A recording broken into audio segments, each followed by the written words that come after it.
Hai adik-adik, Assalamualaikum warahmatullahi wabarakatuh. Kembali lagi di belajar online bersama Kak Munawir. Salam semangat belajar.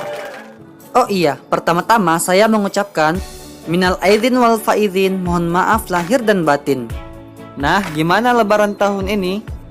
Opor ayamnya aman ya? Buras, kue lebaran, empe-empe kayaknya udah pada ludes dari sikat abis. Deh, kok malah bahas makanan sih ini? Maaf. Oke, kita lanjut lagi ya. Di pertemuan sebelumnya, kita sudah membahas tentang bangun ruang. Maka di pertemuan kali ini, yang akan kita bahas adalah pengumpulan dan penyajian data. Oke, agar tidak terlalu banyak menyita waktu, let's go, kita langsung ke materi. Pertama-tama, kita jelasin dulu nih, data itu apa sih? Data adalah kumpulan informasi yang berupa fakta, baik itu dalam bentuk angka maupun kata-kata, di mana itu diperoleh dari hasil pengumpulan data. Adapun pengumpulan data itu sendiri adalah proses mengumpulkan atau mendapatkan informasi, baik itu dengan melakukan wawancara, pemberian lembaran angket, maupun melakukan pengamatan langsung terhadap objek yang diteliti. Nah, setelah semua data berhasil dikumpulkan, barulah kita pindah ke tahap selanjutnya, yaitu penyajian data, yakni proses menyajikan atau memaparkan data yang telah kita dapatkan sebelumnya. Penyajian data bisa dalam bentuk tabel, diagram gambar, diagram batang, diagram garis, maupun diagram lingkaran. Namun karena keterbatasan waktu, maka yang akan kita bahas cukup sebagian aja ya guys. Oke, kita pindah ke contoh soal. Contoh soal yang pertama, yaitu penyajian data dalam bentuk tabel. Diketahui pada hari Senin, siswa kelas 5B telah selesai melaksanakan ulangan harian. Dengan siswa keseluruhan berjumlah 28 siswa, sebanyak 6 siswa mendapatkan nilai 90, 4 siswa mendapatkan nilai 70, 10 siswa mendapatkan nilai sempurna yakni 100, dan 3 siswa mendapatkan nilai 60, serta 5 siswa mendapatkan nilai 80. Maka yang pertama, buatlah data dalam bentuk tabel. Yang kedua, tentukan berapa siswa yang mendapatkan nilai tertinggi. Yang ketiga, tentukan berapa siswa yang mendapatkan nilai terendah.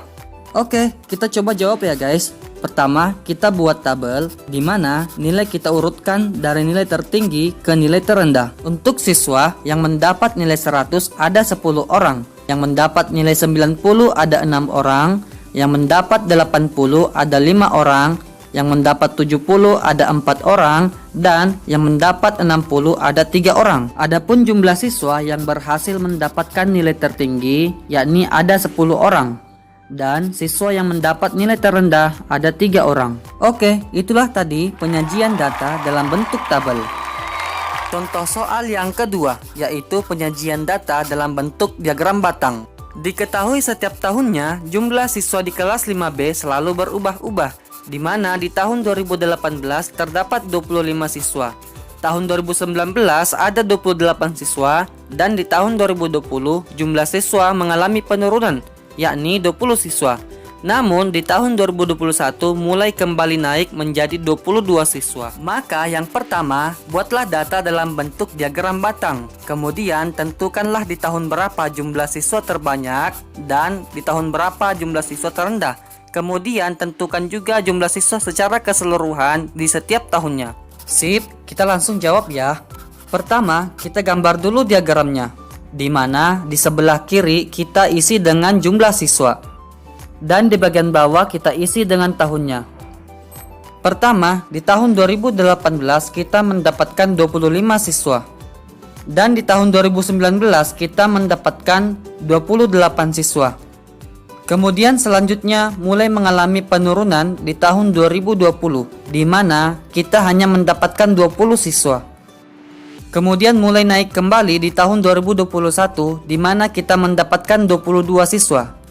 Selanjutnya, jumlah siswa terbanyak itu terdapat di tahun 2019, dan siswa terendah itu terdapat di tahun 2020.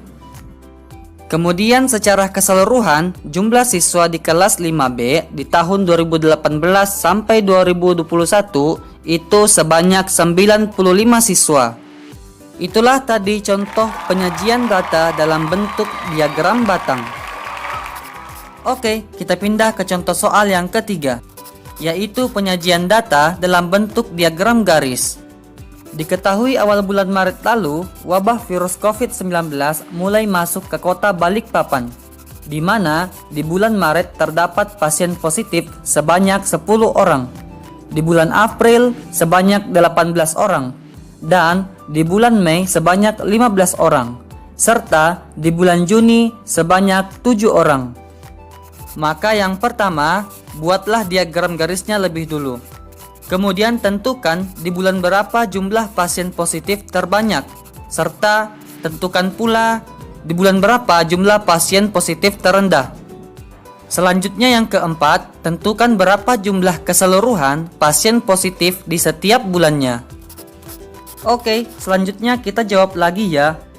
Lebih dulu kita tulis jumlah pasien positif di sebelah kiri. Kemudian di bawah kita tulis bulannya. Nah, di bulan Maret terdapat 10 orang yang positif. Sedangkan di bulan April terdapat 18 orang yang positif. Di bulan Mei ada 15 orang yang positif. Kemudian di bulan Juni terdapat 7 orang yang positif virus COVID-19. Lalu selanjutnya jumlah pasien positif terbanyak itu terjadi di bulan April. Dan jumlah pasien terendah itu terjadi di bulan Juni. Adapun jumlah keseluruhan dari pasien positif yang terjadi di setiap bulannya berjumlah 50 orang. Nah, itulah tadi contoh penyajian data dalam bentuk diagram garis. Sampai sini insya Allah paham ya. Sip, itulah tadi materi pengumpulan dan penyajian data. Jika masih kesulitan, jangan patah semangat ya. Coba terus sampai bisa. Oke, cukup sampai di sini dulu ya pertemuan kita kali ini. Sampai jumpa di video berikutnya. Assalamualaikum warahmatullahi wabarakatuh.